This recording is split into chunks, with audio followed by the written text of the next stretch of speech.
Now, I know this doesn't apply to every Star Trek fan, but I swear to God, some of y'all are just kind of the worst.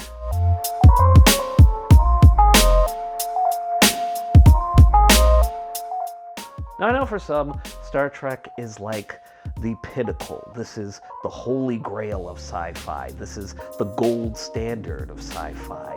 And the fan base is fiercely passionate about the franchise, and should anyone do anything that the fans don't like, then they must suffer a most glorious smiting.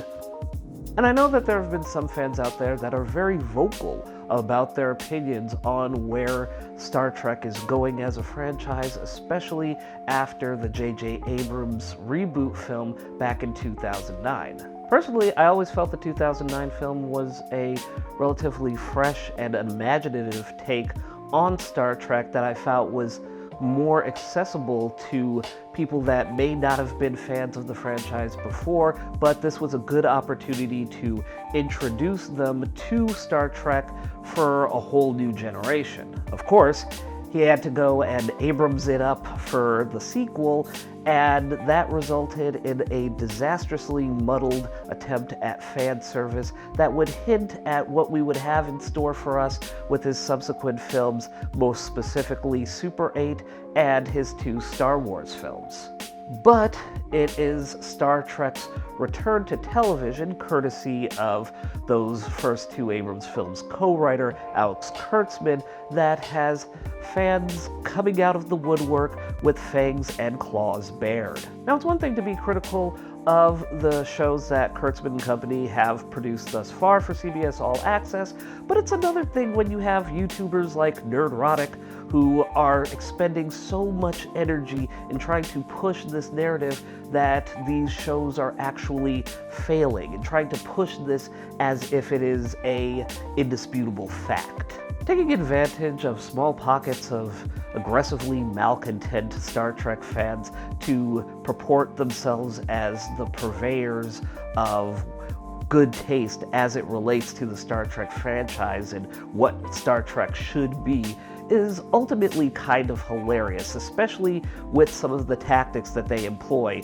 to sort of push this idea. And again, I'm just amazed at the number of people who are still improperly interpreting the Rotten Tomatoes scores as if that's a viable metric for the success or failure of any given film or television show. It doesn't seem to matter to these people on YouTube or other fans that the number that they're drawing from for these audience scores, which is now the score that matters as far as Rotten Tomatoes is concerned, is very small. It's a very small sample group that you're drawing from, and trying to use that to express the idea that these shows are failing and that this is a fact that we should not be arguing is absolutely ridiculous. It's almost frightening to see how high on their own supply some of these people are at the end of the day. YouTube channels like Nerdrotic arguably succeed by leaning into the aggressive condescension of fandom in general, usually producing dozens of videos on single films and television shows just to be mean-spirited and snarky and be in resounding rejection of the quote-unquote woke agenda. Ooh, the social justice warriors are ruining my male power fantasy. Wah! Sounds like you need a nap in a sippy cup. It is clear from watching the videos, and it's clear from reading the comments, that some of these fans just hate the idea that people in film and television decide that it might be a good idea to make room for individuals that may have been previously underrepresented in media, especially in genre fiction. Now, believe me, there have been instances where I've looked at a film or television show and thought to myself that, yes, as good as it is that you're trying to be more diverse and trying to be more about representation, there are also times that I have noticed where the end result can usually feel a little bit too much like pandering and ultimately be woefully basic. But it's funny to me that there are a number of Star Trek fans that feel the need to push this whole get woke, go broke narrative as if we should just ignore the fans who are actually happy to see more representation within the franchise overall. The dumbest thing I hear is the whole idea of them just trying to push a political agenda through Star Trek. And they complain because the women are shown as more competent than the men, and the men seem like they're always screwing around and being imbeciles, and it makes the men look stupid. They hate that there are gay characters. They don't like that there's not a man in charge. And I'm just thinking to myself, quit your crying. You've had this before. You had it with the original Star Trek. You had it with Star Trek The Next Generation. You had it with Deep Space Nine. You had it with Enterprise. Like, come on now. Like, it's 2020. Like, please, like, expand your brain a little bit. But they're not following Starfleet protocol, and they're not figuring out how to get out of situations with diplomacy. And just...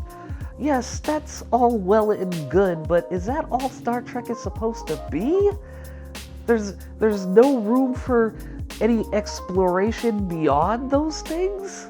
I just feel like some fans really hold to this idea that Star Trek and the ideals of Star Trek and the whole idea of Starfleet and the perfect society that they have in the future is just supposed to be the only way that Star Trek is. And we're not supposed to think about Starfleet in terms of whether or not it had times when it was infallible. We're not supposed to look at the earlier days of Starfleet and think to ourselves, do we agree with all of these issues? And furthermore, we don't want to see a future where Starfleet is corrupted and we see the disillusionment of one of the franchise's most popular captains and have him deal with those issues. It seems like something that is supposed to be completely off limits as far as Star Trek is concerned, and I just quite frankly don't understand it. It's like we all like hot dogs, but we don't want to see how they're made, and we don't want to think to ourselves that we'll ever have a hot dog that is terrible. Although quite honestly, anytime I see how hot dogs are made, it makes me crave one, so that's just me. Now, to be fair, I'm not trying to be dismissive of all of the criticism of these new era Star Trek shows, because I'm sure there are people who have legitimate grievances about them, and that's totally fair.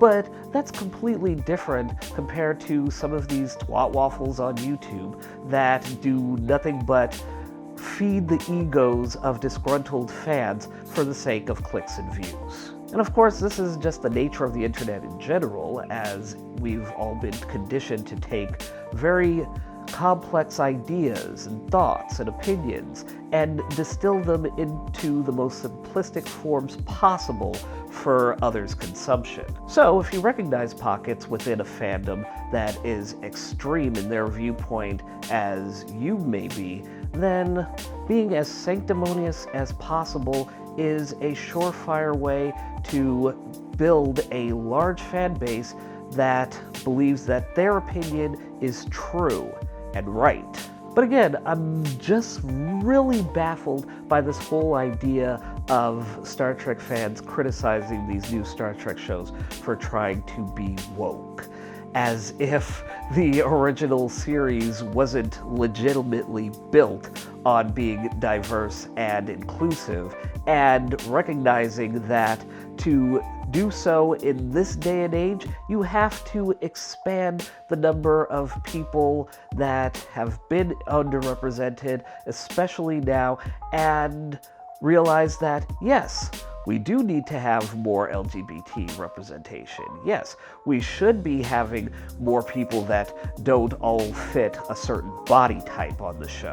And it's just kind of funny to find that there are so many fans of this particular content, this particular franchise, that say, no, this is part of an agenda and I don't like it. And I'm just thinking to myself, so you just want the makers of these shows and these films to just regurgitate what's come before and not do anything new, even though it's going to be alienating to people who've not felt seen or represented in this franchise, which takes place in the future in space. Like, it's 2020, you have to kind of expand your ideas of what society looks like. You basically have some fans of Star Trek who believe that the franchise should not change, that there aren't ways to make it more inclusive. They should just keep on trotting out, straight identifying men in their 30s to 40s who are always going to have the morality and the values of Starfleet to lead them to victory in every conceivable situation. That sounds boring, if you ask me. For a franchise as long in the tooth as Star Trek is, it needs to evolve, it needs to grow, and yes, change a little bit, and that change can sometimes be messy and not as pretty as we would like it to be, but it is necessary if you're going to actually keep the franchise alive, because it can't just rely on fans of the original series and Next Generation to sustain itself for however long they hope to sustain itself. And again, we get to this whole thing of how these fans are categorizing quote-unquote failure, because as far as they're concerned, the audience scores on Rotten Tomatoes confirm, this is their words that they're using, confirms that these shows are failing. And that seems kind of ridiculous when you consider that, just like your precious Orville on Fox is about to get its third and final season, Star Trek Discovery, a show that some Star Trek fans actually were convinced would not make it past its first season, is also having its third season premiere this fall.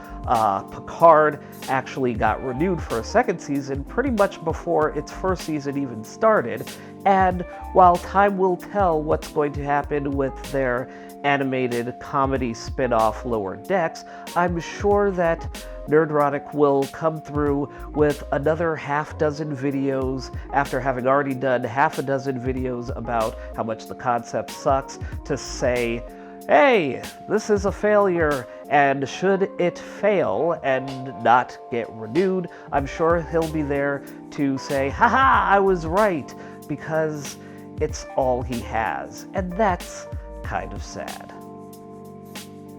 Hey guys, thanks for watching. As always, if you've got your own thoughts or opinions on this video, please go ahead and leave a comment in the section below. Don't forget to hit the like button, hit the notification bell, share this video with your friends and family, and if you'd like to keep up to date on more at random videos, you can go ahead and click the subscribe button right over here.